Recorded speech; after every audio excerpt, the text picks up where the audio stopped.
So Kindred Coffee was started quite a bit of time ago in a Sunday Bible fellowship. The guy thought to himself, I'm going to create a coffee place.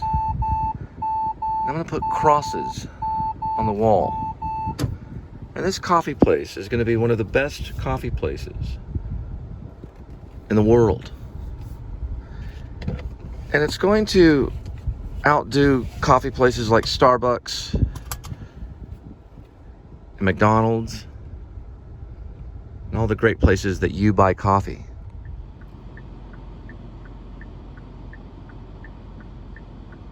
So in 1953, there's a little place called North Richland Hills that became established. In the 1990s, North Richland Hills had probably one of the worst LSD problems around, especially ecstasy. Probably about 30% of North Richland High School was on ecstasy. And probably about 20% of the entire high school was on LSD. Even some of the teachers tried it. The valedictorian in like 1992, I think, was like a chemist. And he created one of the best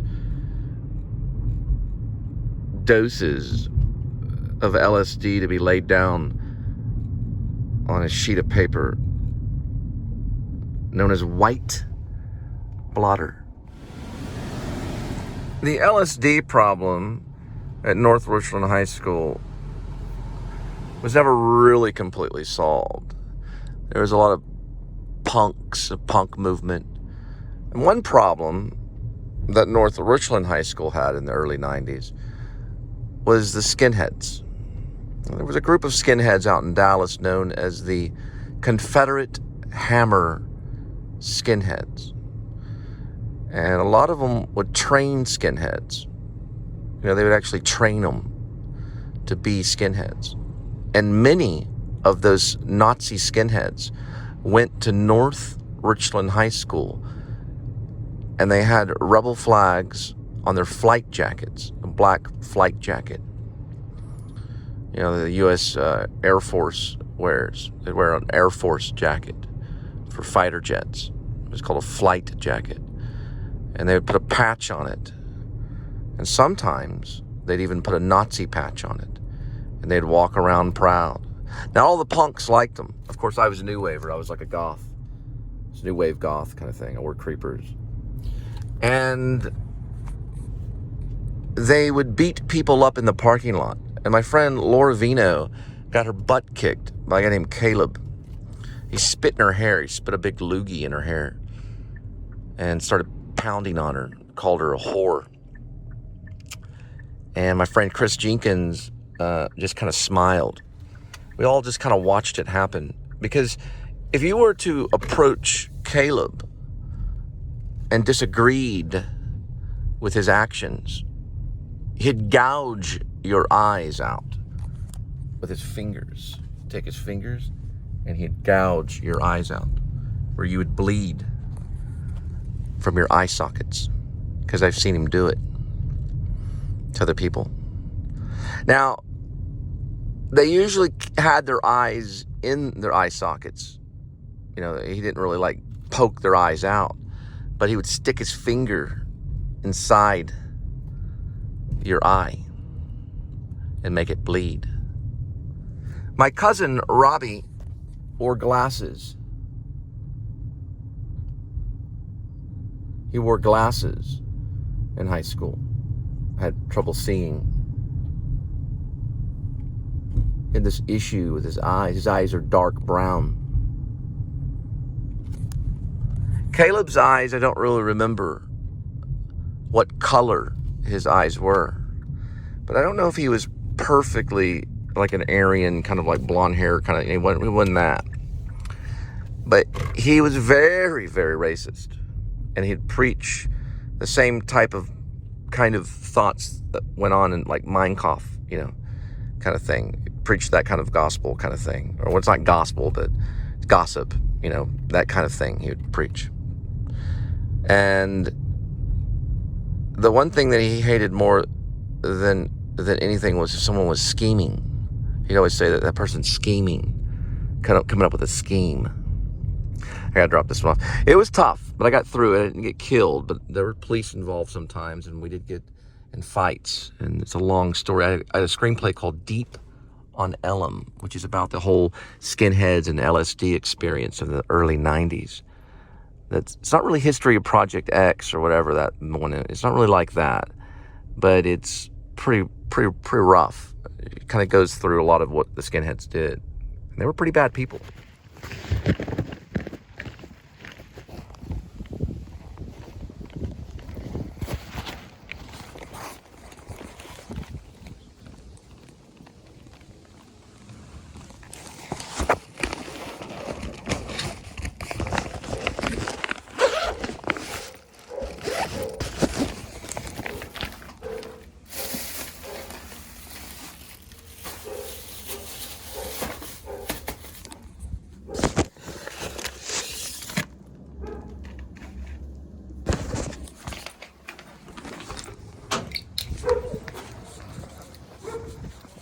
Yeah, you're welcome.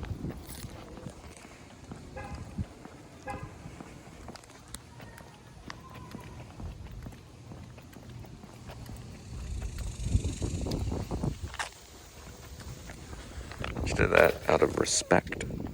Caleb's nickname was Tweety, and his older brother, who was also a skinhead, his nickname was Big Bird. Like Big Bird. Sesame Street kind of thing. The reason why is because when he'd fight, his head would stick out, kind of like a big bird kind of thing. And that's why he got the name Big Bird, because of the way he fought. He was a very skinny guy. Both of them real skinny and greedy. Selfish. They're the type of person that buy a bunch of Taco Bell and stuff it in their mouth. And when no one wasn't looking, those skinny people, they always go Taco Bell late at night. No one's looking. They go somewhere and eat a bunch of Taco Bell. And they go, oh, I'll just chill out for a while and still be skinny. Real skinny. Anybody could probably beat the shit out of him, a couple of punches. And he did get the crap beat out of him. But no one really broke his jaw or like his nose or his ribs or anything like that. He never really got major injuries. But he was very forceful, especially with women. And he eventually got out of it. So he stopped being a skinhead and went over to be what's called a club kid. It's like a clubber, You listen to 9 Inch Nails and you do all that stuff. But he still had that kind of skinhead mentality and he still wore his Doc Martens and the Sharks. Skinheads Against Racial Prejudice. They didn't like him. They're called the Sharps. And there were ska skinheads that are kind of punk rock. They didn't like him either. So one time in front of the Starks Club, they all met out and they've had this big fight and they threw beer bottles at each other. One of the girls got hit in the face with an axe handle by a punk rocker named Kat. She's a black punk rocker chick with this fringe hair that comes down. Knocked her in the face. So Mike ran back to the club, Stark Club, and they called the police and they broke up the fight because they were trying to kill him. There was a guy named Godzuki who was once a skinhead, and then he turned into a ska skin. He was a Nazi skin. He turned against them and became. They were all doing it as like kind of fun. It was all pretend, but they loved to fight. Fighting was a big thing. You had to fight and get in this fist fight, and there were punches thrown, hair grabbed, and it was going on all day long. The whole skinhead thing was kind of fake in a way because none of them were really Confederate hammerskins, but they heard about them. And the Confederate hammerskins, a lot of them ended up in prison for murder and a bunch of drug charges and things like that. There was an article written about the Confederate hammerskins not very long ago. And they were a real group, and they were dangerous, and they would kill you. The thing about Caleb, though, that was funny was he would stand there in his flight jacket and a skinhead. He had a skin head, meaning his head was skinned. So it was shaved. He'd stand there with his Air Force flight jacket on and patches. And his brother would be there or whatever, and they're both skinheads. And like black men that had babies and stuff would like give their babies over to their wives and be like, we're going to fight these guys. They never started the fight. Rarely ever. And they would fight them. They would get up in their face and they'd start yelling at them. There'd be a big fight that'd break out. There was one time, though, that a fight was, that did take place. It was over drugs. It was called a jump. It's when you get jumped. It's where guys get around you and they sit there and punch you over and over and over again in the face. That means you got jumped.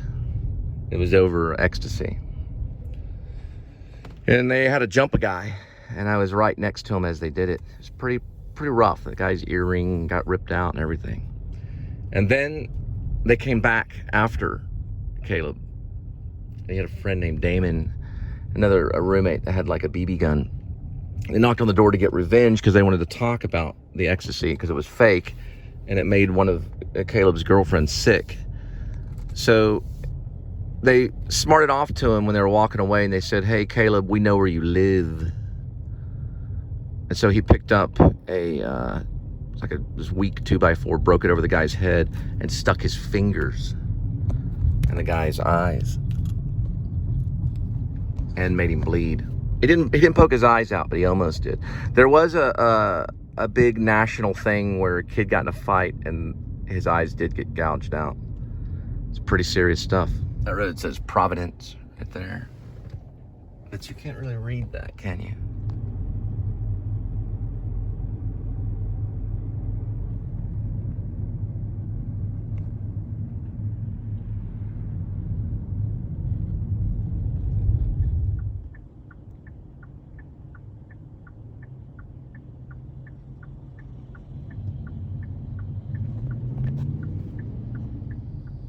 Pretty serious.